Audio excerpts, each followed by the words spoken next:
तो last lecture में हमने चैप्टर स्टार्ट किया था अर्थ प्रेशर थ्योरीज। उसमें हमने एक दो टॉपिक्स पढ़े भी थे। तो आज हम नया टॉपिक स्टार्ट करने वाले हैं उसी चैप्टर में से, that is earth pressure at rest.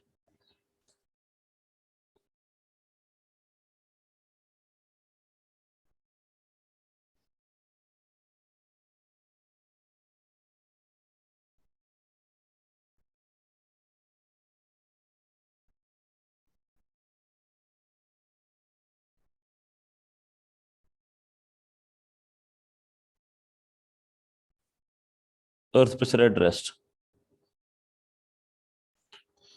तो लास्ट लेक्चर में आपने देखा होगा एक्टिव अर्थ प्रेशर में सॉइल में एक्सपेंशन होता है। ठीक है, एक्टिव अर्थ प्रेशर में सॉइल में एक्सपेंशन होता है और वो मिनिमम प्रेशर होता है। ठीक है, और वो मिनिमम प्रेशर होता है जो सॉइल एक्सर्ट करती है रिटेनिंग वॉल पे।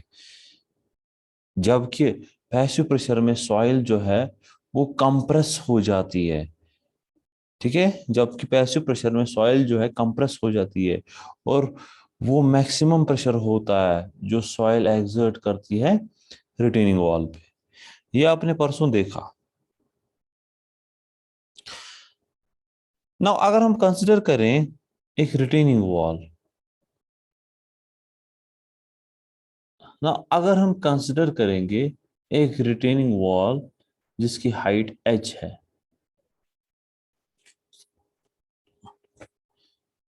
एक रिटेनिंग वॉल कंसिडर करेंगे जिसकी हाइट h है एट सम डेप्थ z।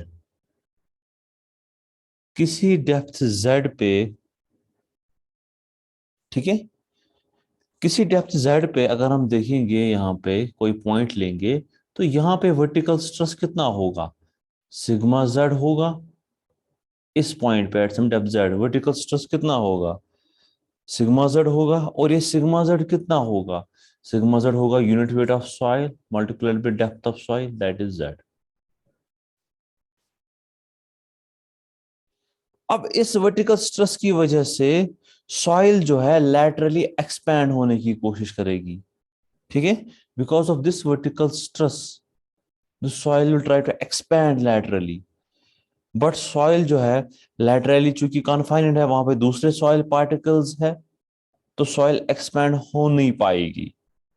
जब सॉइल एक्सपैंड हो नहीं पाएगी तो सॉइल जो है एक हॉरिजॉन्टल स्ट्रेस एक्सर्ट करती है सॉइल पार्टिकल्स पे। मतलब क्या है, अगर हम इस पॉइंट को एनालाइज करेंगे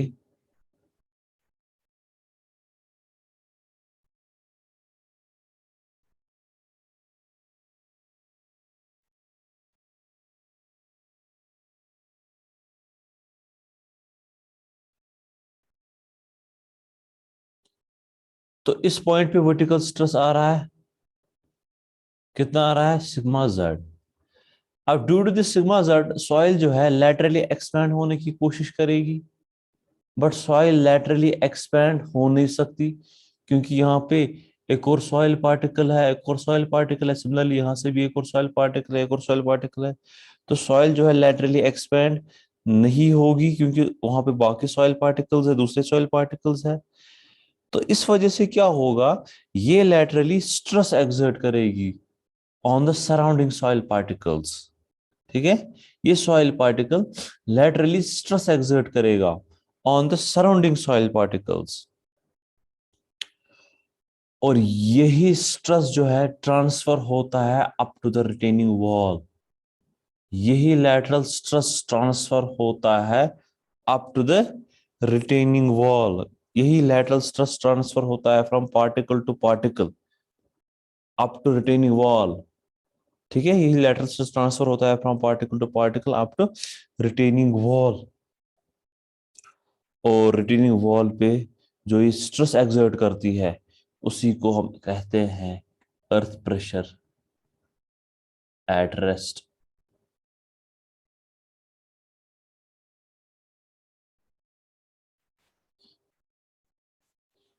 क्लियर,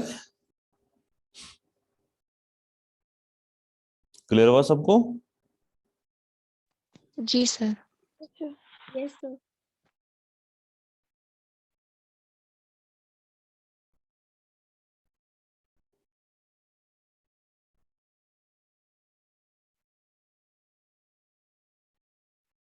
ओके, नाउ नाउ अगर हम एज्यूम करें soil mass is semi infinite. Now, if we will assume soil mass semi-infinite means एक साइड से finite, इनफैक्ट दो साइड से finite. कौन सा side? Top side and retaining wall side. बाकियों साइड से इनफाइनाइट. ठीक है. सो अगर हम कंसिडर करेंगे सॉइल मास जो है वो सेमी इनफाइनाइट है, होमोजीनियस है,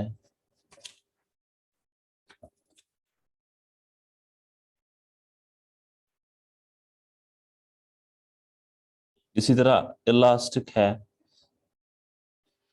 एंड आइसोट्रॉपिक है,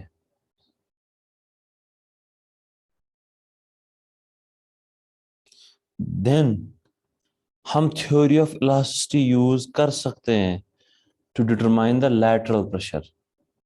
ठीक है. देन हम थ्योरी ऑफ इलास्टिसिटी यूज कर सकते हैं to determine this lateral pressure और lateral stress. Then theory of elasticity हम यूज कर सकते हैं to determine this lateral pressure.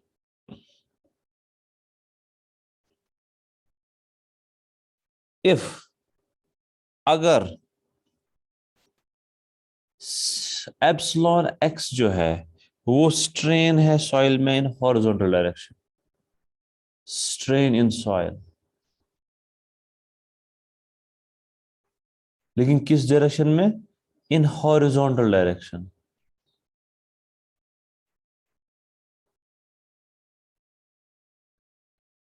अगर एप्सिलॉन एक्स जो है स्ट्रेन है सॉइल में horizontal direction at depth Z, depth Z पे मान लो सॉइल का पॉइजन्स रेशो है म्यू,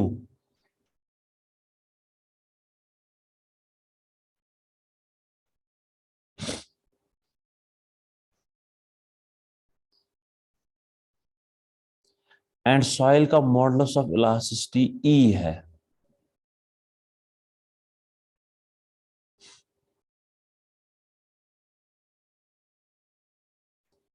ठीक है. तो मैंने कहा मान लो एप्सिलॉन एक्स स्ट्रेन है सॉइल में इन हॉरिजॉन्टल डायरेक्शन, लेकिन कहाँ पे? Eight depth Z.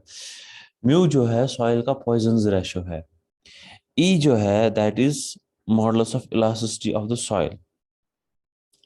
Then from the theory of plasticity, ठीक है, then from the theory of plasticity for plane strain condition, for plane strain condition, plane strain condition means for two dimensional condition, जो strain in horizontal direction होता है वो होता है बराबर 1/e into sigma x minus mu times sigma z plus sigma x.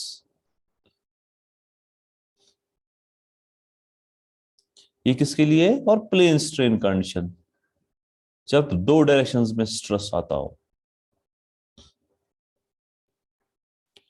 अब mu क्या है? म्यू है पॉइजन्स रेशो. पॉइजन्स रेशो आपको पता है ये होता है बराबर ratio of lateral strain, ratio of lateral strain to the longitudinal strain.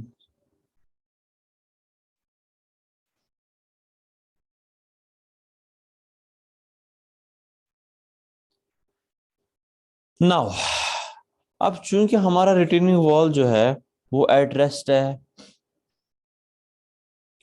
Retaining wall जो है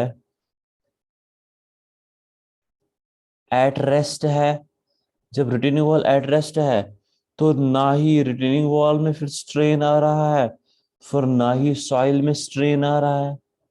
जब सॉइल में स्ट्रेन नहीं आ रहा है तो एप्सिलॉन एक्स किसका का वैल्यू किसके बराबर होगा? 0 के बराबर होगा. सो दैट मीन्स ये इक्वेशन 0 के बराबर होगी. So 0 is equal to 1/e into sigma x minus mu times sigma z plus sigma x.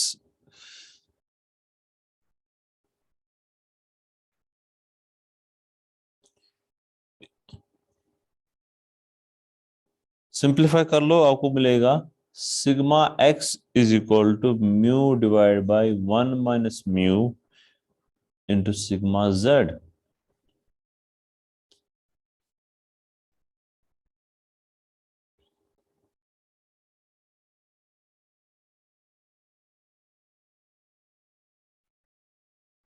यहां तक समझ आया सबको? यहां तक क्लियर है सबको? Yes, sir. नव याद करो कल का लेक्चर। मैंने कल बताया था फॉर दो substances which consist which have shear strength, horizontal stress is not equal to vertical stress, but horizontal stress is related to vertical stress as sigma x is equal to k times sigma z। ये मैंने कल बताया था, याद है किसी को? Yes, sir. So that means, so ये k किसके बराबर है? Mu divided by, therefore k is equal to mu divided by 1 minus mu।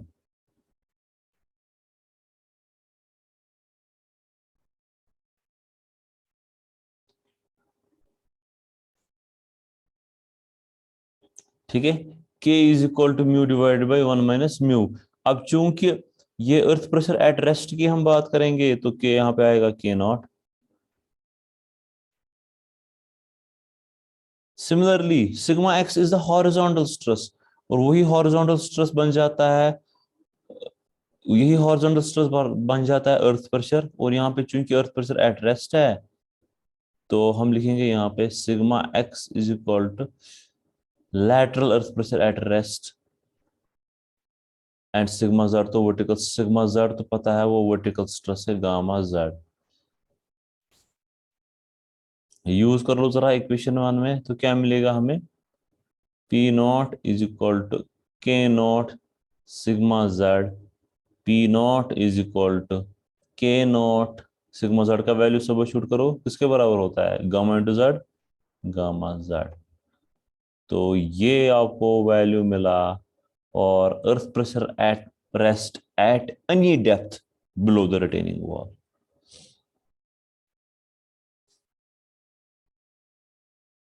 So this is the equation of the earth pressure at rest at any depth below the retaining wall.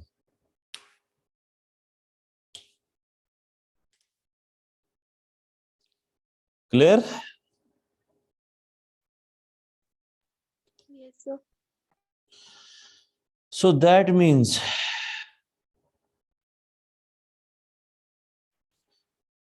ये formula याद रखना। अब ये वाली formula याद रखना। ये formula हम यूज करते हैं for determining earth pressure eight any depth. So that means अगर ये हमारा रिटेनिंग वॉल है, ठीक है, अगर ये हमारा रिटेनिंग वॉल है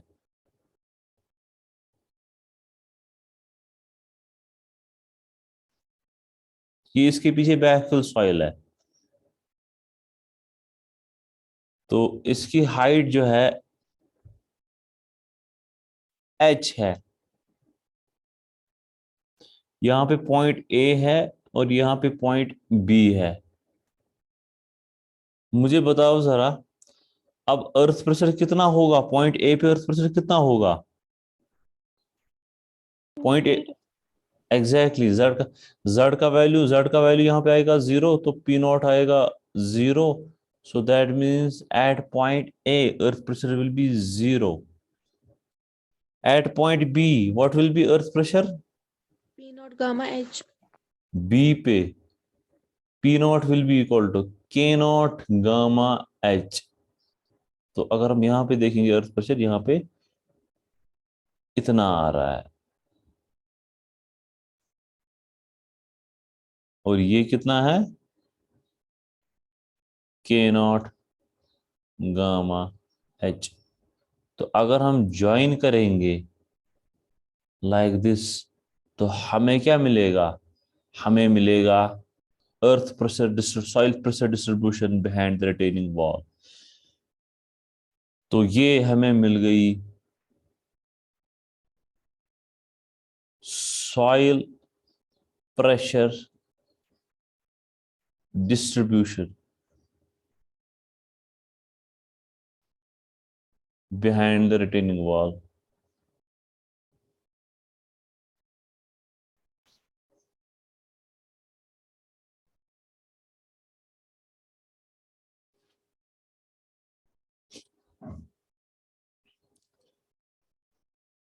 क्लियर है यहां तक?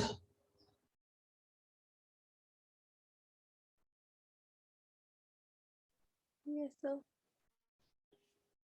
तो सॉइल प्रेशर डिस्ट्रीब्यूशन, तो सॉइल प्रेशर डिस्ट्रीब्यूशन किस फॉर्म में है? ट्रायंगुलर फॉर्म में है, ठीक है। सॉइल प्रेशर डिस्ट्रीब्यूशन किस फॉर्म में है? ट्रायंगुलर फॉर्म में है। सो जब ट्रायंगुलर फॉर्म में डिस्ट्रीब्यूशन होती है तो आप जान लेना कि that means pressure is varying, soil pressure is varying linearly with depth.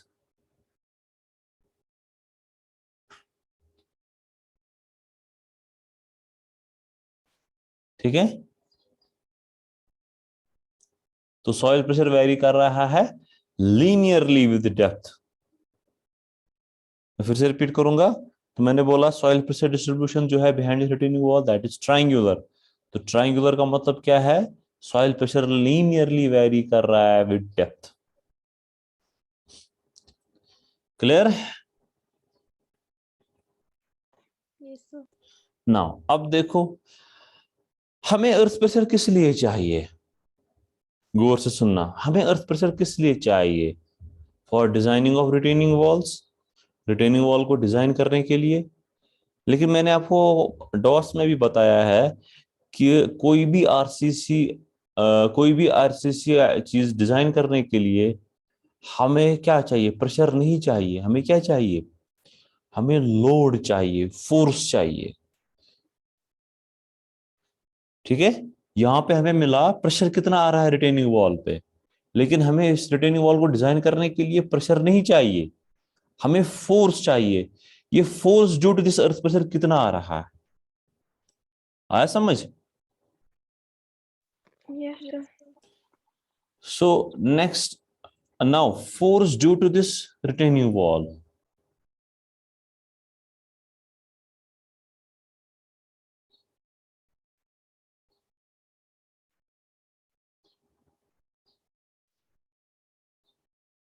ठीक है, वो मैं कैपिटल पी ओ रखूंगा। गौर से सुनना, अब फोर्स को निकालने के लिए हम बेसिक फॉर्मूला यूज करेंगे।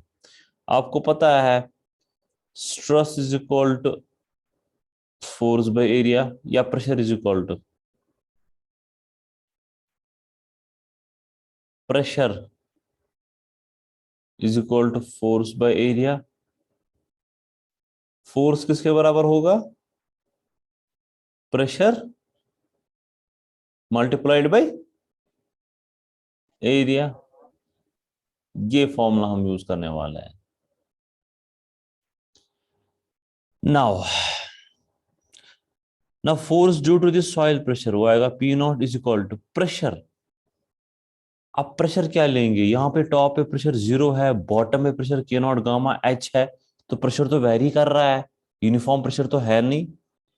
तो हम लेंगे एवरेज प्रेशर। एवरेज प्रेशर कितना आएगा? ऊपर 0 है प्लस नीचे है के naught gamma H divide by 2 multiplied by area. ये कौन सा एरिया है? अब ये रिटेनिंग वॉल का ये वाला एरिया है। कौन सा वाला एरिया? ये रिटेनिंग वॉल का ये वाला एरिया है, बैक बैकफिल साइड वाला एरिया है। बैकफिल साइड वाला एरिया हमें यहां से दिखेगा नहीं।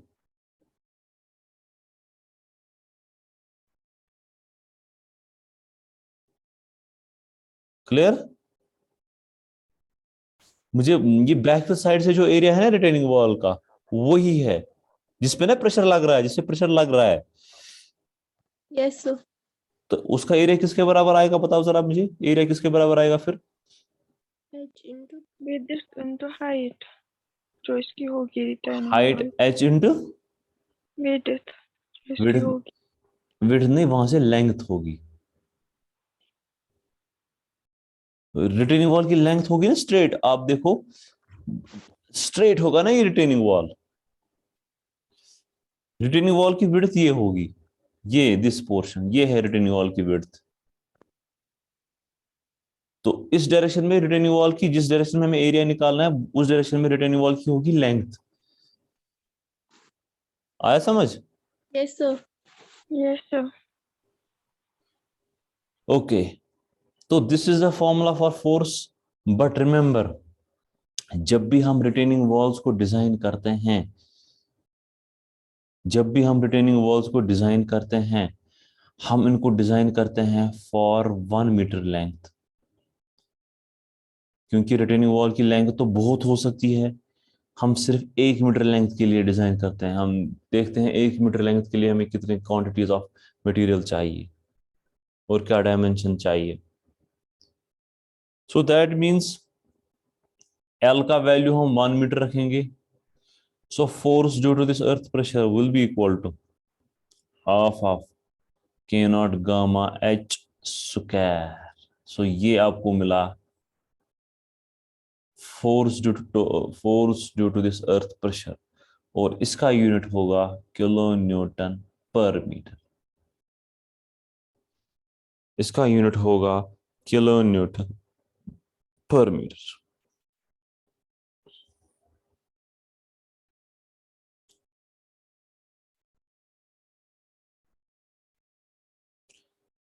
और ये कहां पे एक्ट करेगा? ये एक्ट करेगा at the centroid of the pressure diagram. ठीक है, ये एक्ट करेगा at the centroid of the pressure diagram. अब प्रेशर डायग्राम क्या है? प्रेशर डायग्राम ट्राइंगुलर है, तो ट्राइंगल का centroid from the base, triangle का सेंट्रॉइड फ्रॉम द बेस किस किस हाइट पे होता है? h/3। h/3, h/3, बिल्कुल सही। So this distance will be h/3, and ये होगा total force due to earth pressure.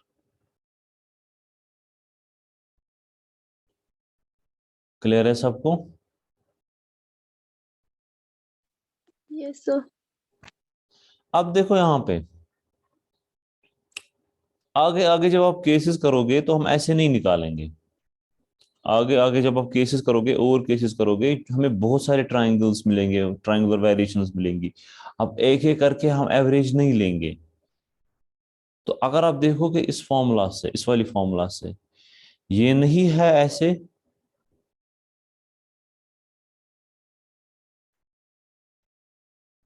ये नहीं है फॉर्मूला, ये ऐसे। अगर आप देखोगे ये formula, total earth pressure, total force to earth pressure per unit retaining wall, ये नहीं है हाफ ऑफ बेस, ये नहीं है बेस। अब देखो ये नहीं है ऑल्टीट्यूड, अब देखो ये है बेस के नॉट गामा एच, ये है ऑल्टीट्यूड एच, है। Yes sir. Yes so sir. So that means आगे हम केसेस में क्या करेंगे, हमें जो प्रेशर डायग्राम मिलेगी हम डायरेक्टली उसका एरिया निकालेंगे। ठीक है, आगे जो हमें केसेस मिलेंगे हम क्या करेंगे, हम ऐसे नहीं निकालेंगे एवरेज से, अलग अलग से एवरेज से नहीं निकालेंगे, हम डायरेक्टली क्या करेंगे, जो भी प्रेशर डायग्राम हमें मिलेगी उसका एरिया निकालेंगे, and that area will give us the force due to earth pressure per unit length of the retaining wall. Clear? Yes sir. सबने नोट किया?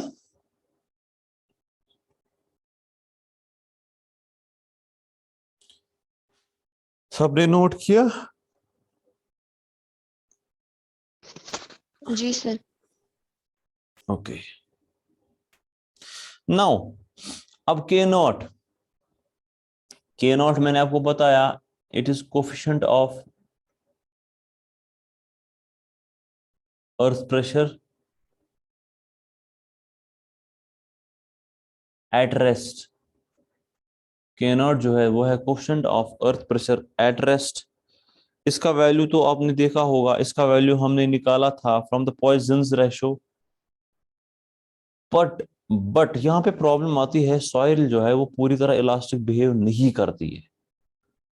ठीक है, सॉइल जो है वो पूरी तरह इलास्टिक बिहेव नहीं करती है। तो जब सॉइल पूरी तरह इलास्टिक बिहेव नहीं करती है, तो उस वजह से हमें जो के नॉट का वैल्यू एक्यूरेट नहीं मिलेगा। अब कुछ एक्सपेरिमेंटल वैल्यूज डिटरमाइन किए गए हैं के नॉट के। अब वो वैल्यूज क्या है? डेंस सैंड के लिए, डेंस सैंड के लिए के नॉट का वैल्यू है 0.4 टू 0.45। लूज सैंड के लिए, लूज सैंड के लिए वैल्यू है 0.45 टू 0.50। ठीक है, मैकेनिकली कंपैक्टेड सैंड के लिए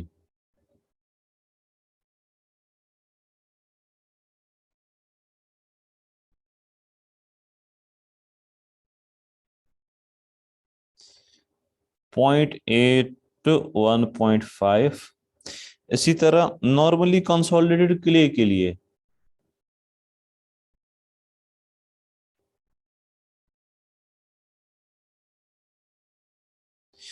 इसी तरह ओवर कंसोलिडेटेड क्ले के लिए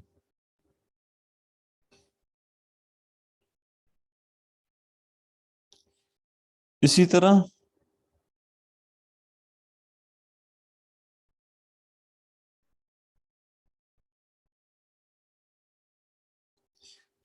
सैंड्स के लिए एंड एनसीसी के लिए के नॉट का वैल्यू जो है वो होता है बराबर 1 - sin5। अगर खाली एनसीसी की बात करोगे तो के नॉट का वैल्यू जो है उसके लिए एक और फॉर्मूला है, 0.19 प्लस 0.233 लॉग ऑफ आईपी। और इसी तरह खाली ओसीसी के लिए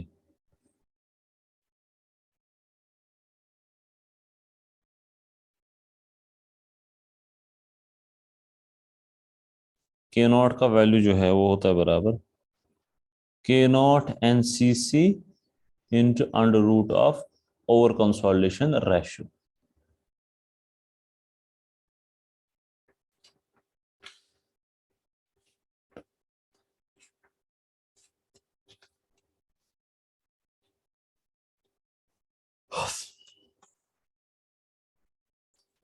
क्लियर है?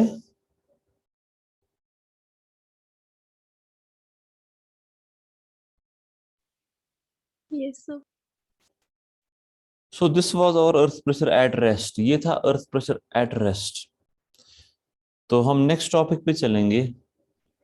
सर आज नहीं सर बस अभी तो कितना टाइम है? Sir 3 minute 5 minute. 5 मिनट इतना ही पढ़ोगे? Yes sir. बाकी लोग तो वो बता ही नहीं रहे हैं। इतना ही पढ़ना है कि और पढ़ना है? बताओ ना जल्दी। ये बस सोए हुए हैं इफला।